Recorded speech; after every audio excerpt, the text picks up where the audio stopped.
اعوذ باللہ من الشیطان الرجیم بسم اللہ الرحمن الرحیم اللہم صلی علی محمد وعلی آل محمد کما صلیت علی ابراہیم وعلی آل ابراہیم انکا حمید مجید اللہم بارک علی محمد وعلی آل محمد کما بارکت علی ابراہیم وعلی آل ابراہیم انکا حمید مجید ربی اشرح لی صدری ویسر لی امری واحلل عقدۃ من لسانی یفقہوا قولی۔ السلام علیکم ورحمۃ اللہ وبرکاتہ۔ آپ دیکھ رہے ہیں Saim.7 یوٹیوب چینل۔ اس چینل کے ذریعے آپ قرآن پاک کا ترجمہ اور تفسیر سیکھ سکتے ہیں۔ آج ہم سورہ بقرہ آیت نمبر 91 تا 96 کا ترجمہ اور تفسیر پڑھیں گے۔ بسم اللہ الرحمن الرحیم۔ شروع کرتی ہوں اللہ کے نام سے جو بڑا مہربان نہایت رحم والا ہے۔ وَإِذَا قِيلَ لَهُمْ آمِنُوا بِمَا أَنزَلَ اللَّهُ قَالُوا نُؤْمِنُ بِمَا أُنزِلَ عَلَيْنَا وَيَكْفُرُونَ بِمَا وَرَاءَهُ وَهُوَ الْحَقُّ مُصَدِّقًا لِمَا مَعَهُمْ قُلْ فَلِمَ تَقْتُلُونَ أَنبِيَاءَ اللَّهِ من قبل ان کنتم مؤمنین۔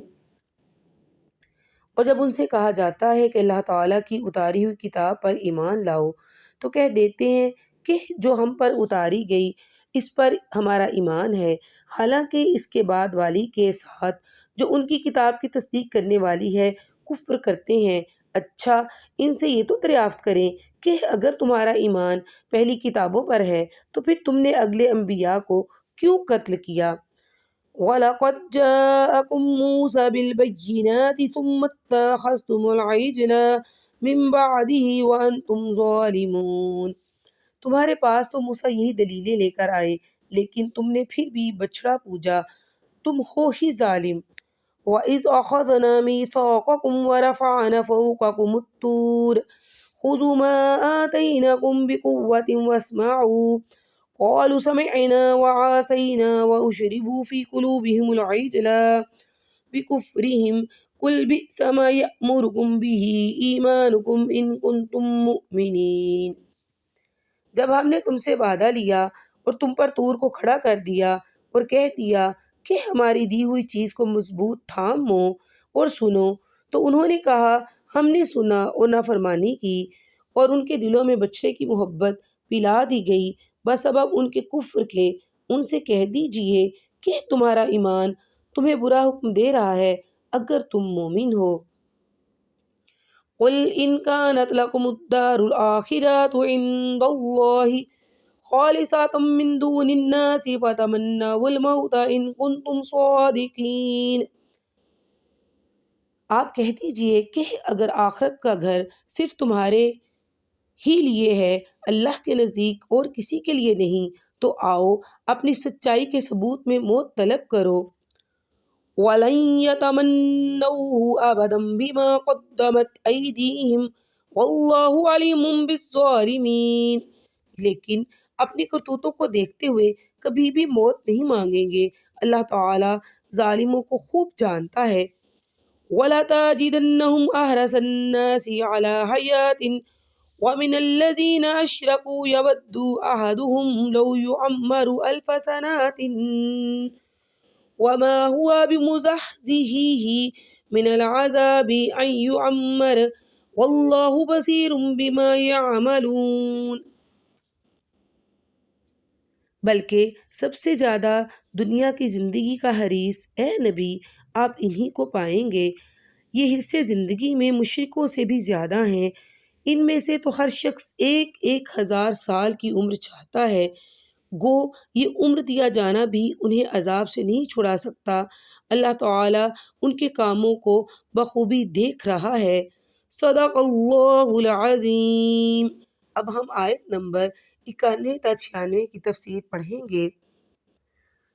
یعنی تورات پر ہم ایمان رکھتے ہیں، یعنی اس کے بعد ہمیں قرآن پاک پر ایمان لانے کی ضرورت نہیں ہے، یعنی تمہارا تورات پر دعویٰ ایمان بھی صحیح نہیں ہے۔ اگر تورات پر تمہارا ایمان ہوتا تو انبیاء علیہ السلام کو تم قتل نہ کرتے۔ اس سے معلوم ہوا کہ اب بھی تمہارا انکار محض حسد اور عناد پر مبنی ہے۔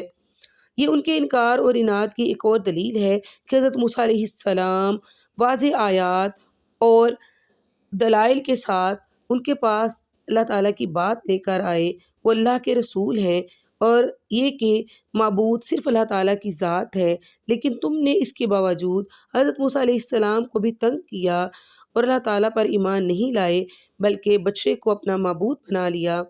یہ کفر و انکار کی انتہا ہے کہ زبان سے تو اقرار کیا لیکن ہم اطاعت کریں گے، اور دل میں یہ نیت کہ ہم نے کون سا عمل کرنا ہے۔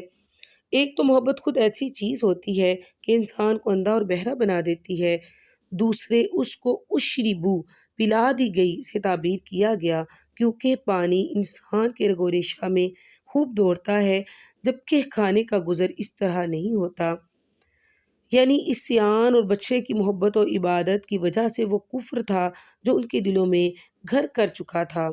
حضرت ابن عباس رضی اللہ تعالیٰ عنہ نے اس کی تفسیر دعوت مباہلہ سے کی ہے، یعنی یہودیوں کو کہا گیا کہ اگر تم نبوت محمدیہ صلی اللہ علیہ وآلہ وسلم کے انکار اور اللہ تعالیٰ کی محبوبیت کے دعوے میں سچے ہو تو مباہلہ کر لو، یعنی اللہ کی بارگاہ میں مسلمان اور یہودی دونوں مل کر یہ عرض کریں کہ یا اللہ، دونوں میں سے جو جھوٹا ہے اسے موت سے ہمکنار کر دے۔ یہی دعوت انہیں سورہ جمعہ میں بھی دی گئی ہے۔ نجران کے عیسائیوں کو بھی دعوت مباہلہ دی گئی تھی جیسا کہ سورہ آل عمران میں اس کا ذکر ہے، لیکن چونکہ یہودی بھی عیسائیوں کی طرح جھوٹے تھے، اس لیے عیسائیوں کی طرح یہودیوں کے بارے میں بھی اللہ تعالیٰ نے فرمایا کہ یہ ہرگز موت کی آرزو یعنی مباہلہ نہیں کریں گے۔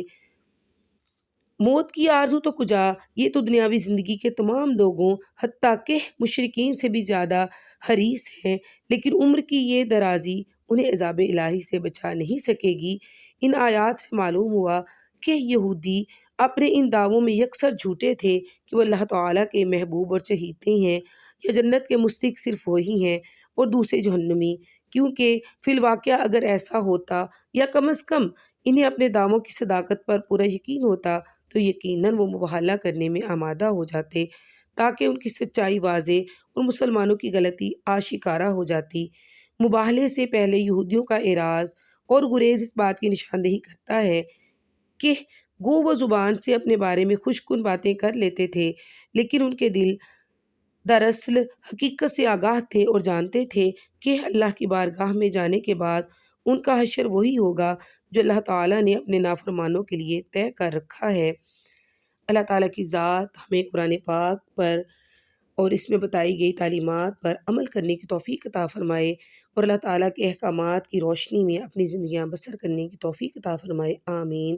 اگر آپ کو میرا درس سمجھ آیا تو اسے ثواب جاریہ سمجھ کر لائک، شیئر اور کمنٹ ضرور کیجیے گا۔ السلام علیکم ورحمۃ اللہ وبرکاتہ۔